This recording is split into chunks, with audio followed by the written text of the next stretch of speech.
આ ગરમ રણમાં આ ઊંટને જુઓ, આ કેવી રીતે એટલી સરળતાથી ચાલે છે. ચાલો સમજીએ ઊંટના અનુકૂલન. ઊંટને રણનું જહાજ કહેવામાં આવે છે કારણ કે તે આ ગરમ રણમાં જીવવા માટે ખાસ રીતે અનુકૂલિત છે. ઊંટના લાંબા પગ તેને ગરમ રેતીથી દૂર રાખે છે, જેથી તેનું શરીર વધારે ગરમ થતું નથી. અરે, રેતી ખૂબ ગરમ છે.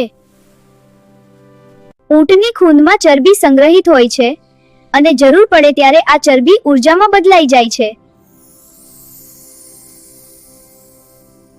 ઊંટ એક સાથે ઘણું પાણી પી શકે છે અને તેના શરીરના ખાસ અનુકૂલનના કારણે તે ઘણા દિવસો સુધી પાણી વગર રહી શકે છે.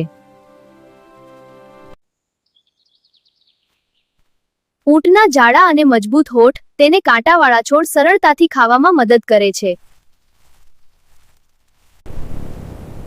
ઊંટની લાંબી પાંપણો અને બંધ થતી નાસિકા તેને રેતીના તોફાનથી સુરક્ષિત રાખે છે. ઊંટના પહોળા પગ અને નીચેની નરમ ગાદી તેના વજનને ફેલાવે છે, એટલે તે રેતીમાં પેસી જતો નથી. ઊંટ પોતાનું શરીરનું તાપમાન બદલાવી શકે છે, તેથી તે ભારે ગરમીને સહન કરી શકે છે. આ બધા ખાસ અનુકૂલનોના કારણે ઊંટ આ કઠોર રણમાં સરળતાથી જીવી શકે છે.